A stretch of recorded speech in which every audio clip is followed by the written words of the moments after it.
Hi guys, and welcome back to Petrolhead Podcasts. The compact SUV segment is probably the single most hotly contested one in America, with nearly 20 entrants in an intensely competitive space. The Volkswagen Tiguan has always offered a distinctly premium twist to the compact SUV formula, blending good driving dynamics with an upmarket interior and a feeling of solidity. For 2025, the North American market Tiguan receives a comprehensive redesign aimed at significantly increasing the vehicle's sales. But with such fierce competition in the segment, is the all-new Tiguan the best option to buy? Join me as I go through an in-depth comparison to give you the answer. Today we will be comparing the 2025 Tiguan SEL R Line, which is expected to have a starting MSRP of around $43,000 against 5 great compact SUVs. To ensure a fair competition, I have included the top trim, all-wheel drive gasoline or hybrid versions of each model, but excluded plug-in hybrids that tend to be much more expensive. Firstly, we have another upmarket feeling compact SUV in the 2025 Mazda CX-50 2.5 Turbo Premium Plus, which has a starting MSRP of $44,720.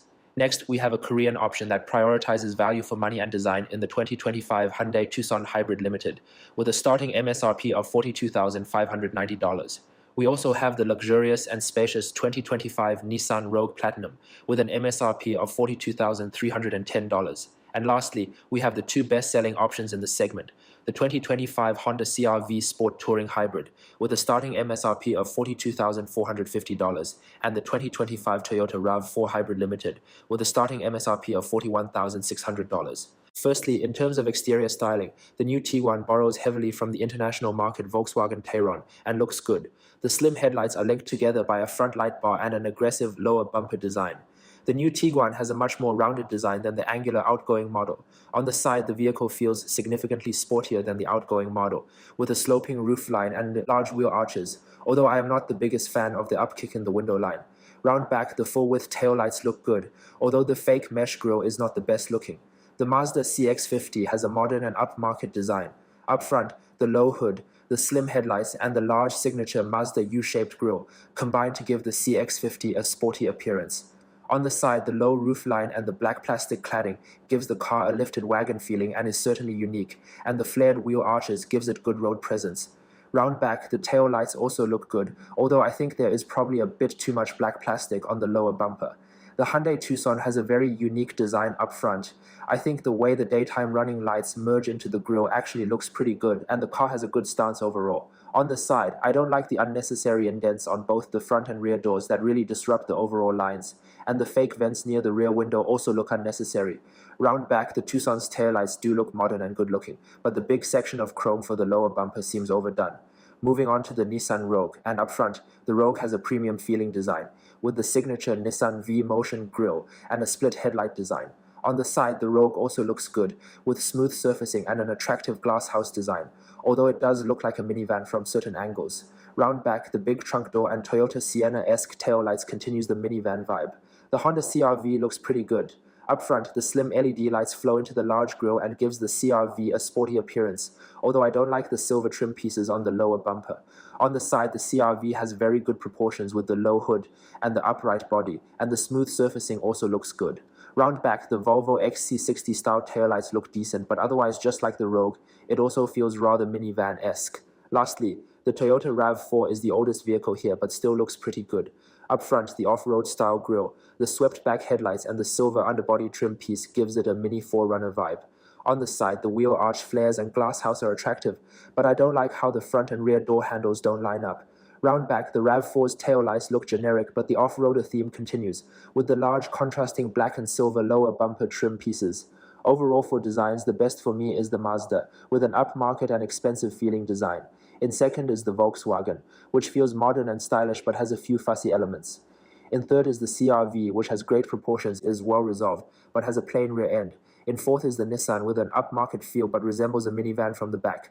In fifth is the Toyota, with an attractive off-roader feel but feels generic from some angles. In last is the Hyundai, which has too many incohesive styling elements. Moving on to the interiors, and the all-new Tiguan has an impressive cabin. On a recent work-related trip to China, I had the chance to experience the Chinese version of the new Tiguan, which has the same interior layout and features as the US version, and was very impressed. The new Tiguan has great technology, with a 10.25-inch fully digital instrument cluster and a 15-inch central touchscreen, which is largest in class. The software is also the most advanced of all 6 cars here. The new column-mounted gear selector has freed up space in the center console. Nice touches in the Tiguan's cabin include the touch displays for the configurable central rotary dial and the backlit trim piece on the passenger side dashboard. Material and build quality are both very good for this segment's standards, with more soft touch plastics and higher quality trim pieces than most of the other cars here. In terms of practicality, while exact dimensions have not yet been released, as the new Tiguan shares the same wheelbase and a nearly identical vehicle width as the outgoing model, expect similar levels of passenger space. The outgoing model had 40.2 inches of front row legroom, 38.7 inches of second row legroom, and a shoulder room of 55.8 inches in the second row. In terms of maximum cargo volume, the new Tiguan is expected to be smaller than the outgoing model given the reduction in vehicle length from the rear overhang, so expect the cargo volume to be around 65 cubic feet behind the front seats. Specification levels are lavish by the standards of the class, featuring a panoramic sunroof, heated, ventilated, and massaging front seats, heated second-row seats, heated steering wheel, a 360-degree camera, a head-up display, a Harman Kardon audio system, and adaptive cruise control. The Mazda CX-50 also has a premium-feeling cabin with a lot of stitched surfaces, soft touch plastic, and an attractive design. The Mazda's technology is average, with only a semi-digital instrument cluster and a 10.25-inch infotainment screen that feels small next to the Tiguan, Tucson, and Rogue, and the software also feels old.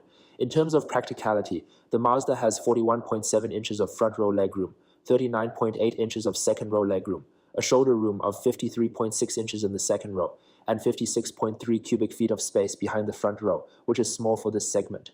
The Mazda's specification is very good, with a panoramic sunroof, head-up display, heated and ventilated front seats, heated rear seats, heated steering wheel, a Bose audio system, and adaptive cruise control.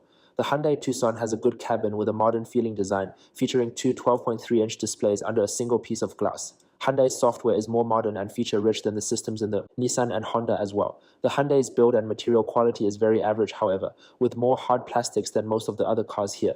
The Hyundai also has a column-mounted gear selector, which allows for a lot of storage space around the center console area. In terms of practicality, the Tucson is impressive, with 41.4 inches of front-row legroom, a class-leading 41.3 inches of second-row legroom, 56 inches of shoulder room in the second row, and a maximum of 74.5 cubic feet of space behind the front seats, which is very large. The Tucson's standard specification is great, featuring heated and ventilated front seats, heated rear seats, head-up display, a Bose premium audio system, a panoramic sunroof, 360-degree camera, and adaptive cruise control.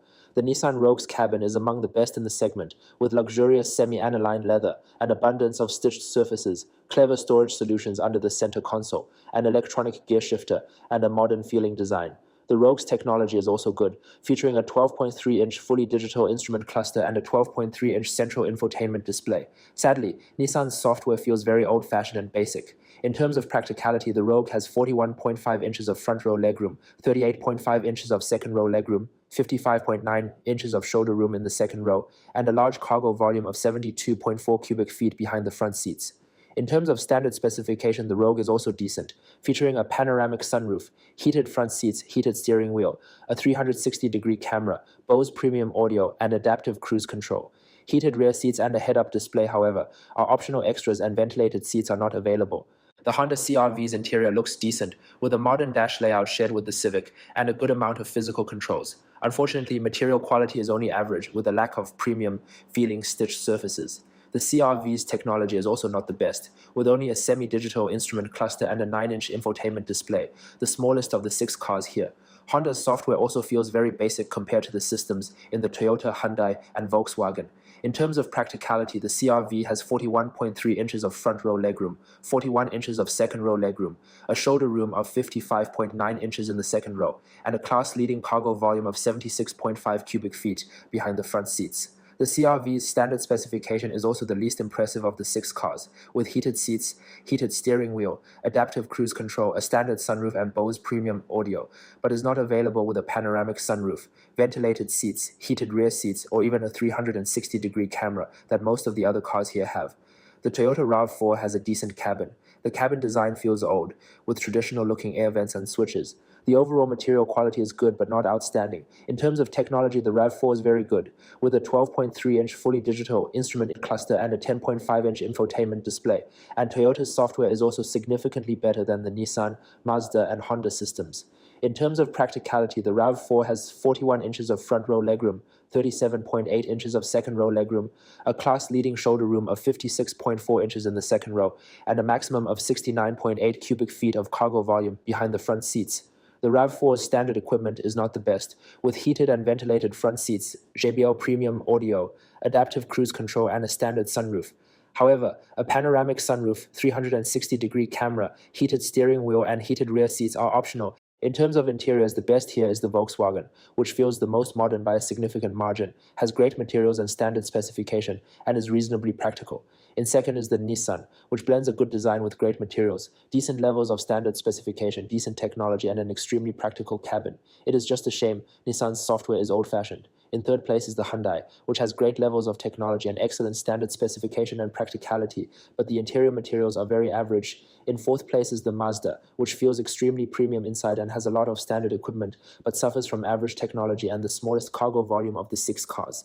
In fifth place is the Toyota, which has very good levels of technology and practicality and decent interior materials, although the design does feel old, and a lot of equipment other cars have as standard are optional for the Toyota. In last place is the Honda, which has a very plain-feeling interior with average materials, the least standard equipment of the 6 cars and last-generation feeling technology, although it is very practical. In terms of drivetrains, the Volkswagen Tiguan features a 2-liter turbocharged 4-cylinder engine producing 201 horsepower, which is an increase over the previous model's 184 horsepower rating. Torque is expected to be in line with the previous model at 221 pound-feet. This engine is mated to an 8-speed automatic transmission, sending power through a front-biased all-wheel drive system.